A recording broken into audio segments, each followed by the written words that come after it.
Screen पे एक सवाल है, प्रकाश का अपवर्तन किसे कहते हैं एवं इसके नियम लिखें। यह क्वेश्चन आपके माइंड में हमेशा और बार बार आता है कि सर ये प्रकाश का अपवर्तन है क्या, इसके नियम क्या है। यह इम्पोर्टेंट क्वेश्चन है, VVI क्वेश्चन है। तो है बात है तो है तो क्या है तो मतलब है कि याद करो। याद कर लेता इंसान, रट लेता, रटने के बाद होता है क्या, भूल जाता है। तो भूलना नहीं है, मैं इस वीडियो में बताऊंगा, भूलोगे ही नहीं। भूलोगे नहीं कैसे, तो बस वीडियो के आखिरी तक आप देखते रहो। चलिए हम इसका उत्तर लिख रहे हैं। उत्तर से पहले आपको दो चीज समझाते हैं। वो समझना है क्या, अपवर्तन। और अपवर्तन जब समझ जाएंगे तो आपको इसका नियम भी जान जाएंगे। तो अपवर्तन कहते हैं कि अपवर्तन, अप एक अप हो जाए, एक वर्तन, यानी अप मतलब ऊपर, ऊपर और नीचे, मतलब कि दो माध्यम। कितना माध्यम, दो माध्यम। क्या होना चाहिए, दो माध्यम होना चाहिए। जब दो माध्यम होगा, एक सघन है एक विरल माध्यम। जब सघन और विरल के माध्यम कहेंगे, मान लीजिए आप एक ऊपर में माध्यम है और एक नीचे में माध्यम है, दो माध्यम है, फर्स्ट और सेकंड। तो सर ये फर्स्ट और सेकंड है, ये समझ गए, लेकिन ये अपवर्तन क्यों होता है इसमें, ये समझ लीजिए। तो अपवर्तन का एक सघन होगा, एक होगा विरल।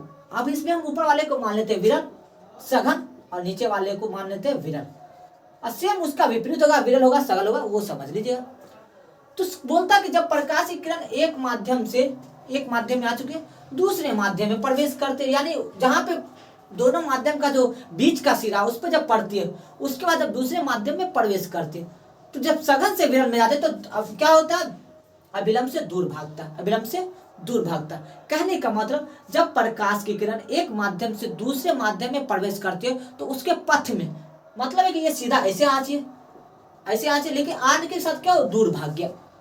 जब एक माध्यम से दूसरे माध्यम में प्रवेश करते उसके पथ में विचलन होता है, यानी पथ में कुछ परिवर्तन होता है। इसी को कहते हैं प्रकाश का अपवर्तन। तो आप समझ गए होंगे प्रकाश का अपवर्तन। प्रकाश का अपवर्तन कहने का मतलब, प्रकाश का अपवर्तन कि जब प्रकाश की किरण, चलिए लिखते हैं, जब प्रकाश की किरण एक माध्यम, यानी एक माध्यम से अब क्या करेगा, दूसरे माध्यम में, चलिए इस माध्यम से इस माध्यम में घुस गया, दूसरे माध्यम में प्रवेश का मतलब घुसना, प्रवेश करती है तो उसका जो पथ है, उसके पथ में क्या होता है, रास्ता में पथ में विचलन होता है, उसे प्रकाश का अपवर्तन कहते हैं। उसे प्रकाश का अपवर्तन कहते हैं। समझ में आ गया होगा। यानी जब प्रकाश की किरण एक माध्यम से दूसरे माध्यम में प्रवेश करते हैं तो उसके पथ में क्या होता है, विचलन होता है, और विचलन होने को ही क्या कहते हैं, प्रकाश का अपवर्तन कहते हैं। यानी पथ में डायरेक्शन चेंज हुआ, यानी विचलन हुआ, इसी को बोलते हैं प्रकाश का अपवर्तन। अब यहां समझ गए। अब बोला इसके नियम। तो प्रकाश के परावर्तन के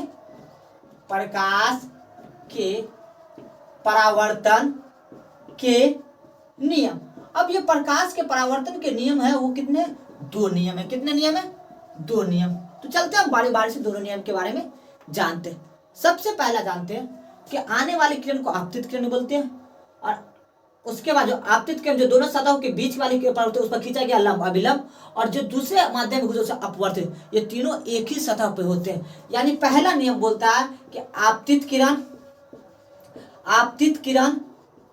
अपवर्तित किरण, दूसरा किरण क्या बोलते हैं, अपवर्तित किरण, और अभिलंब तीनों एक ही सतह पे होते हैं, तीनों एक ही सतह पर होते हैं। ये तो आप समझ गए कि आने वाली किरण आपतित किरण, गुजरने वाली किरण अपवर्तित किरण, और इस पर खींचा गया लंब अभिलंब जो सतह के साथ 90 डिग्री का कोण बनाता है, ये तीनों क्या होते हैं, एक ही सतह पे होते हैं। ये आपका पहला। सेकंड पॉइंट चलते हैं। तो सेकंड पॉइंट क्या बोलता है, ये आप समझिए। सेकंड पॉइंट बोलता है कि प्रकाश के किसी विशेष वन बोलने का मतलब रंग, प्रकाश 7 रंगों से मिलकर बनता है। तो प्रकाश के किसी विशेष वन के लिए आपतन कोण की जाए, यानी ये किरण जो एंगल अभिलंब और आपतित किरण के बीच जो एंगल होता है, आपतन कोण की आपतन कोण की जया बोले तो साइन, आपतन कोण की जया और अपवर्तन कोण की जया, अपवर्तन, अपवर्तन बोले इसके साथ अभिलंब, ये भी तो अभिलंब है ना सतह के साथ, इस दोनों के बीच का एंगल, अपवर्तन कोण की जया का अनुपात एक नियतांक होता है। क्या होता है? एक नियतांक होता है। कहने का मतलब साइन आई बराबर साइन आर बट्टा एक नियतांक। अब इसी को हम बोलते हैं, इसी सेकेंड वाले को बोलते हैं स्नेल का नियम। आपके समान सवाल आ सकता है कि स्नेल का नियम लिखे तो प्रकाश का दूसरा जो अपवर्तन का रूल होता है उसी को भी हम स्नेल का नियम कहते हैं। तो स्नेल का दूसरा नियम है कि आपतन कोण की जया और अपवर्तन कोण की जया का अनुपात एक नियतांक होता है और इसी को बोलते हैं स्नेल का नियम। तो ये दो नियम है और साथ साथ प्रकाश का अपवर्तन किसे कहते हैं उसको भी आप अच्छे से समझ गए होंगे। वीडियो आपको अच्छा जरूर लगा होगा तो मेरे चैनल को प्लीज सब्सक्राइब कर दे।